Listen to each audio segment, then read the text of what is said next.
there was a reprieve of sorts for mortgage holders today. While rates didn't come down, at least the RBA hasn't raised them yet. The cash rate has been left at 4.35%. But don't hold your breath waiting for a reduction. While interest rates are on hold for now, economists say the door has still been left open for an increase later in the year if inflation remains stubbornly high.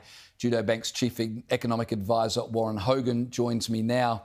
Warren, thanks for your time. Is this the calm before the storm? Rates on hold, but do you think they could go up in the near future?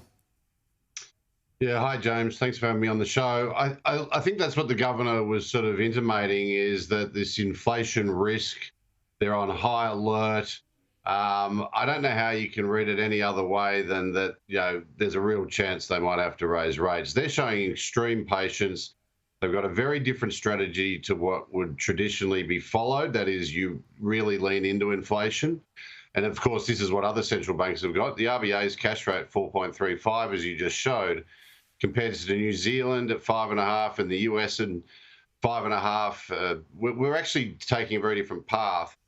And of course, if it doesn't work, and we're getting evidence this year that the economy is proving resilient and inflation is proving sticky, then the question is what's next? And of course, I think with the message today was that we may see another rate hike. The governor was quite careful to say, it could go this way, it could go that way. But of course, everybody is listening for the hidden messages, what's between the lines. You say that it could well go up. What were the things she said specifically that gave that impression? And do you think she was deliberately trying to prepare people for a possible rate rise in the future?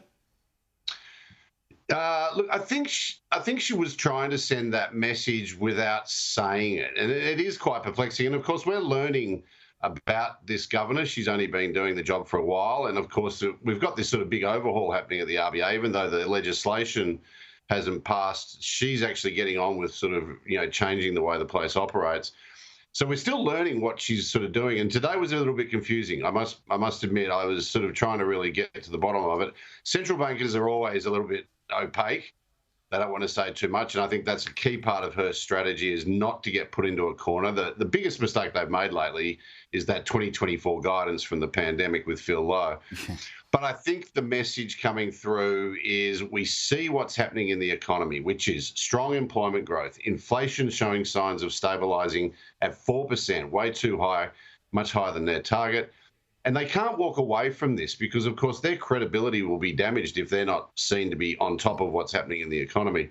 So, look, we'll learn more about how she wants to play this, but they've made it quite clear that next quarterly inflation number, which comes out in late July, is absolutely critical. And if that comes in like it did in Q1, the number we got in late April, as around 1%, I just don't think they can walk away from that, and I think they'll probably have to hike rates. And the issue actually is with all this sort of government spending, which they noted in their statement today, is actually whether they're going to have to do multiple rate hikes, because the economy actually is proving resilient and it's about to get a big injection of money from state and federal governments from 1 July.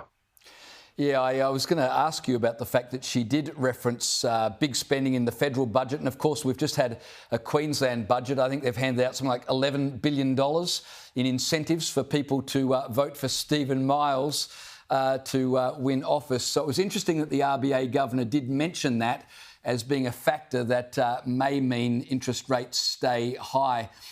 Speaking of budgets, Labor's second budget was announced today in New South Wales. And it certainly continues a trend of rising state debt.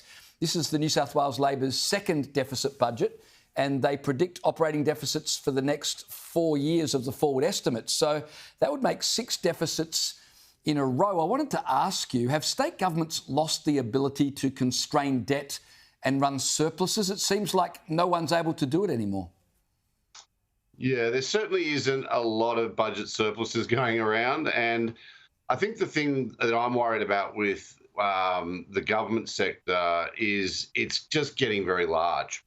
We can see from the national accounts, the GDP figures, that government consumption across all levels of government, and when they call it consumption, that means their operating spending, is at a record proportion of the economy at around 22%.